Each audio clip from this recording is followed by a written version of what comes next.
Hey there, Sharon Horne-Ellstrom here. Welcome to day 257 of our BU 365-day challenge to do one thing every day that improves us in some way, shape, or form. This month, the month of September, this segment, we are focusing on the 9th area of the life framework, and they're in no order except for the way I like to remember them.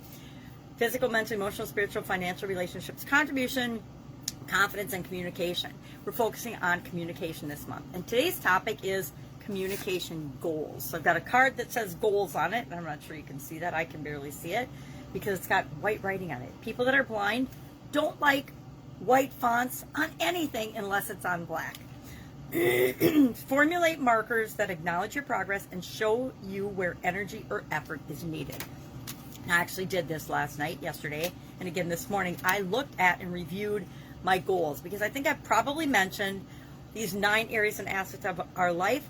I have long-term legacy goals that I'm always working toward them. So even though I do annual challenges and I break them down into teeny tiny bite-sized daily pieces, I still have those that I break down, but then that becomes all the smaller goals that I'm working to attain along the way of achieving those great big legacy goals. And I looked at my legacy goals today, again, and last night, and I review them pretty regularly, but as I've been going through this challenge, I've been focusing on the different areas as we go through it, and I realized that I have not done all the things I need to do with respect to communication. Of the 4 legacy goals I have set for myself, I've only achieved 1 of them. So that means I have work to do on the other 3 that's pretty significant.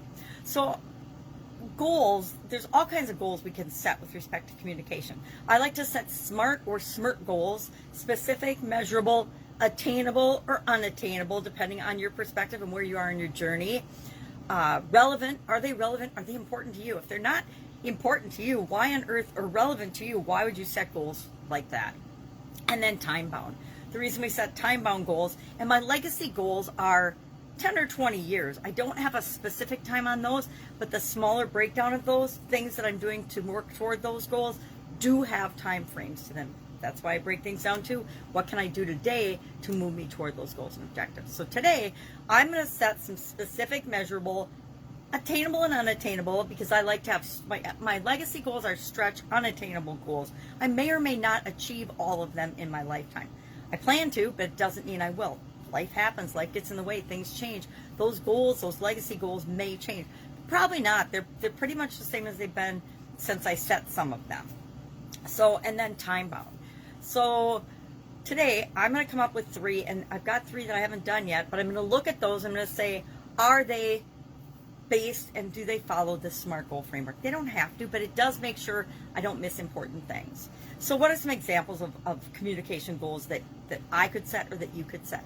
We could break them down by the different areas of communication that we want to get better at, that we want to improve in.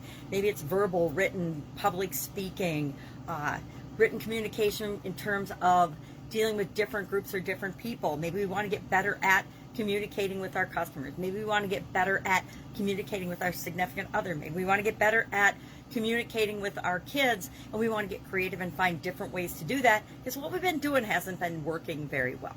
Sometimes when I'm communicating with my kids, it isn't 100% effective, right?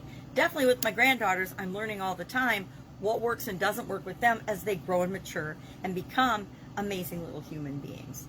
So what are some examples of SMART goals we could establish? Let me take a peek at my notes here. We could break it down by meetings or writing, or maybe we have a writing goal. I have a goal to write a certain number of books, for example, to author a certain number of books. And so that's on my long-term communication list. Motivation, team building, collaboration, writing vocabulary, verbal presentation, written presentation, meetings. Maybe you want to do videos and you've never done videos before.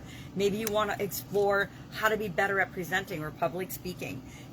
Maybe you want to improve your nonverbal communication and how you communicate with the things that aren't the words you say. Maybe you want to get better at vocabulary, or I do idioms every day for the Supersize Your Business for Female Entrepreneurs group. Every day for over 1,000, I think over 1,600, 1,500, 1,600 days, we've done a lot of idioms. And some of them have repeated depending on the topic that we're discussing in other areas. But I look at idioms because idioms are a way for me to understand better how I and other people can look at the same words or the same idiom and get totally different meanings out of it. So we want to set some goals today. So what's our action item today? I say just share one goal that you set for yourself in the area communication today. Obviously, I need to work on my speaking ability. So pick one goal. I'm going to set 3 SMART goals today. I want to rewrite and make sure they're following the SMART or the SMART. Again, depending on where you are in your personal development, when I'm setting my legacy goals, I make SMART goals. I make sure they're unattainable, but they're a big stretch and a reach for me. When I'm setting my specific time-bound goals for breaking those bigger goals down into smaller bite-sized pieces, I make sure they're attainable in the time period that I'm setting. For example, I do something every day in each of the areas and aspects of my life to move me toward those goals. I have to make sure that the thing that I'm doing every day is attainable and that I have the ability to do it. That's why I like to make routines and habits out of certain things that I know if I do them every day. Think of meditations and hypnosis and things that work on my mindset. I know that I can do those every day. I know I can do affirmations every day because I link them to other habits that I have. So I make sure those are time-bound, specific, attainable, and if I don't do them, I have no one to blame but myself because I chose not to take action on it. So that's what I mean by attainable. All right, any questions about this? Any questions about goals or goal setting? Or if you want to run your goal ideas by me, hit me up. Otherwise, I will be with you tomorrow for another communication-related topic to improve us every single day. Have a great day. I'll see you tomorrow.